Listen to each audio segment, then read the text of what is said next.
আমার সোনার বাংলা, আমি তোমায় ভালোবাসি, ভালোবাসার নাম করে মাকে বানায় মাসি।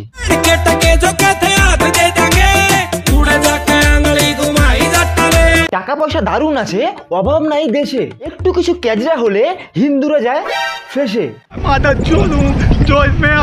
ভালো মানুষের কপালে সুখ কি আর জোটে, স্বাধীনতা দিল যে তার মূর্তিতে দিল মুতে।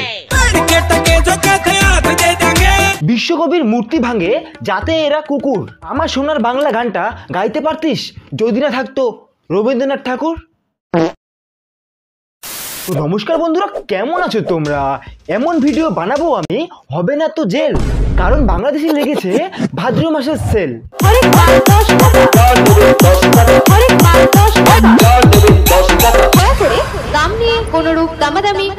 এই হারামজাদা মানে পাট খেতে হাঁকতে যেত, তাই গণভবন থেকে হাগার প্যান তুলে এনেছে।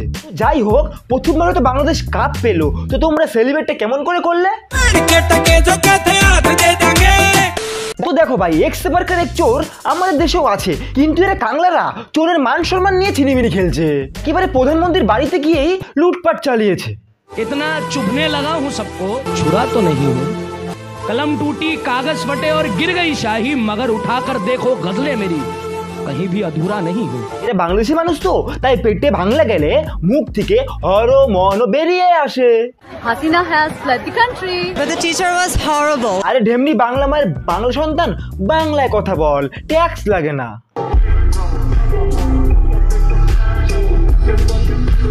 আমাদের এখানে চোর ধরা পড়লে যে যার মতো কেলিয়ে তারপর পুলিশের হাতে তুলে দেয়, কিন্তু এটা বাংলাদেশ তো, এখানকার ব্যাপারটা একদমই আলাদা। এখানে চোর ধরা পড়লে চোরের সাথে ড্যান্স বাংলা ড্যান্সের অডিশন নেওয়া হয়।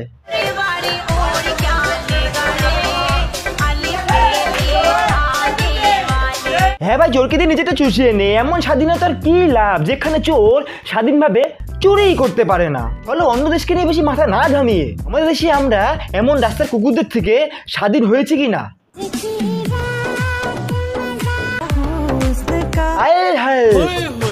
রাস্তাঘাটে টোটো কম চলছে, পথ বেশি দুলছে।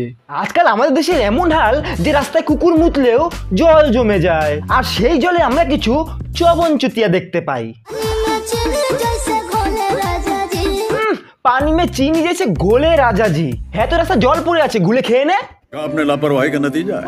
দেখি দেখি, জিভে আমি 2 ফুটা পোলিও দিয়ে দিই, জিভ বের করো। এই দিদি তার প্রত্যেক ভিডিওতে রাস্তার মধ্যে পথ দোলায়, কারণ পথ দোলাতে এদের কোনো ট্যাক্স লাগে না। হ্যাঁ হ্যাঁ, শুয়ে পড়, ওটা তো 5 স্টার হোটেলের নরম গদি।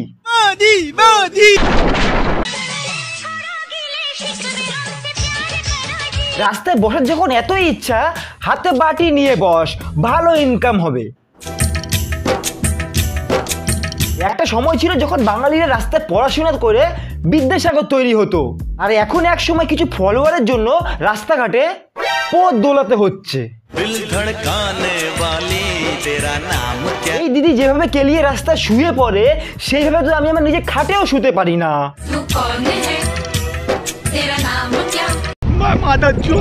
গাধাটা হয়তো মনে মনে ভাবছে ভাগ্যিস মানুষ হয়ে জন্মাই নাই, না হলে 2-4টা ফলোয়ারের জন্য কতটাই না রাস্তাঘাটে পথ দোলাতে হতো।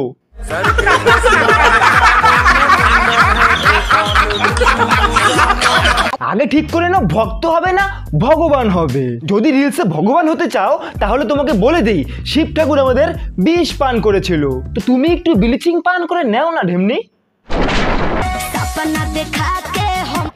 আরে অপরিচিতের হারিয়ে যাওয়া বোন, এই দিদি রাস্তার ধারেই জন্মেছে।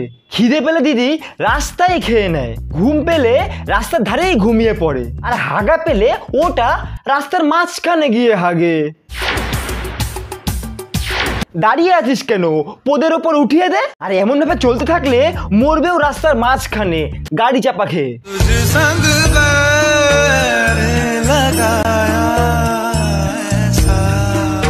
ওরে ঢ্যামনা, পাপা কি পড়ি শুনেছিলাম, কিন্তু এখানে পাপাই পড়ি। জাস্ট ইমাজিন করো, তোমার বাবা তোমার লাভ অ্যাফেয়ার জানতে পেরে গেছে, তারপর তোমাকে 8 ঘন্টা বেল দিয়ে কেলিয়েছে। তার কিছুক্ষণ পর তুমি তোমার বাবার রুমে গিয়ে দেখতে পাও এইটা।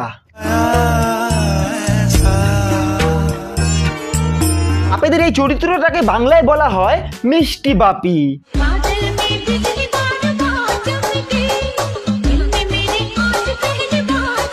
তোমরা কি ভাবলে টিকটক ব্যান্ড হয়ে যাওয়ার পর মানুষ শুধরে যাবে?